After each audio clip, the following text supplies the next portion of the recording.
kebiasaan manusia dalam berpikir, berperasaan, bersikap, dan berperilaku agar dapat hidup dengan baik sesuai dengan nilai moralitas dan dapat membedakan hal baik dan buruk, sehingga dianggap benar dan tepat saling persal. Etika Pancasila adalah suatu tata cara, kebiasaan, aturan, ataupun sikap berperilaku yang harus diterapkan oleh masyarakat Indonesia sesuai dengan nilai-nilai yang terkandung dalam Pancasila. Adapun nilai-nilai tersebut adalah nilai ketuhanan, nilai kemanusiaan, nilai persatuan, nilai kerakyatan, dan nilai keadilan. Etika dan Pancasila merupakan suatu kesatuan yang saling terhubung dan saling menjaga, di mana dalam beretika kita dituntut untuk beretika baik, dan Pancasila sebagai pedoman atau rambu-rambu kita dalam beretika yang sesuai dengan dasar warga negara Indonesia. Contoh studi kasus dengan topik KKN, kasus korupsi EKTP yang dilakukan Setia Novanto pada Maret 2017. Hubungan etika Pancasila dengan KKN, korupsi, kolusi, dan nepotisme merupakan suatu tindakan yang sangat merugikan bagi setiap kalangan masyarakat dan negara. KKN merupakan salah satu bentuk pelanggaran HAM dikarenakan tindakan tersebut hanya menguntungkan satu pihak tertentu yang memiliki kekuasaan berlebih, sehingga orang-orang kecil dan jujur akan dirugikan. Oleh karena itu, setiap hal yang berhubungan dengan KKN harus cepat dihilangkan dan dihapuskan dari kebiasaan masyarakat, khususnya negara Indonesia. Saat melakukan KKN, berarti kita sudah melanggar etika Pancasila, di mana hal tersebut melanggar nilai-nilai luhur yang terkandung dalam Pancasila. Drama Setia Novanto rekayasa kecelakaan dan penjara palsu pada 9 Maret 2017 di Jakarta, Indonesia. Mantan Ketua DPR Setia Novanto melalui perjalanan panjang pada tahun 2017 hingga akhirnya disidang sebagai tersangka kasus dugaan korupsi proyek EKTP. KPK mengumumkan Setia Novanto sebagai tersangka pada tanggal 17 Juli 2017.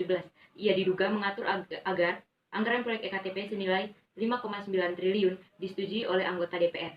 Selama itu, Setia Novanto juga diduga telah mengondisikan pemenang lelang dalam proyek EKTP.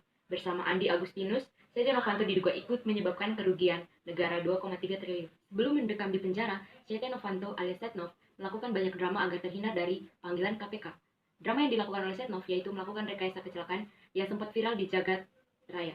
Setnov terlibat kecelakaan di mana mobil yang ditumpangi oleh Setia Novanto menabrak sebuah tiang listrik dan dilarikan di rumah sakit. Namun banyak kejanggalan dalam kejadian tersebut, seperti infus yang digunakan oleh Setnov merupakan infus untuk anak-anak dan banyak hal lainnya. Dan akhirnya kejadian tersebut terkuak bahwasanya hanya rekayasa dan dokter yang membantu serta pengacara pribadi Setnov telah diamankan oleh pihak berwenang.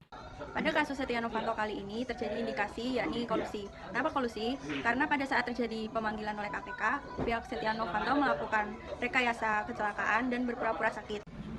Ada indikasi yang kedua yakni melakukan nepotisme karena pihak Setia Novanto sendiri melakukan kerjasama dengan lapas sukamiskin untuk mendapatkan fasilitas mewah di lapas, menerapkan pemikiran bahwa uang bukan segala-galanya. Kemudian yang terakhir adalah memupuk rasa persatuan dan persaudaraan dengan mengesampingkan kepentingan serta perbedaan. Selanjutnya, solusi bagi generasi milenial sekarang adalah yang pertama, memperkuat moral dan budi pekerti sejak usia dini, baik di lingkungan keluarga maupun di sekolah. Yang kedua adalah lebih mementingkan kepentingan bersama daripada kepentingan pribadi. Kasus tersebut dapat disimpulkan bahwasanya kasus tersebut sangat bertentangan dan telah melanggar nilai-nilai luhur yang terkandung di dalam Pancasila. Sila pertama berbunyi ketuhanan yang Maha Esa.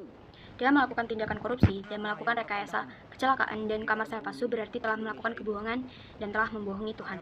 Sila kedua mengandung makna bahwasanya kita harus memperlakukan sesama manusia sebagaimana mestinya.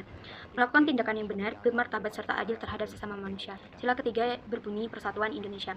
Dengan melakukan tindakan korupsi membuat kepercayaan rakyat hilang dan tidak peduli lagi terhadap tindakan yang dilakukan pemerintah. Sila keempat mengandung makna bahwasanya kita harus bermusyawarah dalam melakukan keputusan.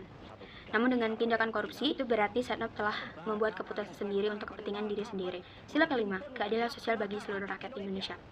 Dengan mendapatkan fasilitas yang mewah yang tidak seharusnya didapatkan, itu berarti merupakan ketidakadilan bagi napi-napi yang lainnya. Dari penjabaran tersebut, tindakan KKN sangat bertentangan dengan nilai-nilai luhur yang ada di Pancasila dan melanggar etika Pancasila. Dalam kondisi darurat korupsi, koruptor masih saja mencuri. Koruptor harusnya menyesal dan sadar, bukan malah kembali melanggar. Selama ini, tenaga koruptor terpenjara, tapi bisnis dan sosialnya masih lancar jaya. Koruptor hanya menjadi napi. Menyulap fasilitas bully hanya soal transaksi. Ada yang salah dengan hukum kita, terutama bobot hukum dan efek jera.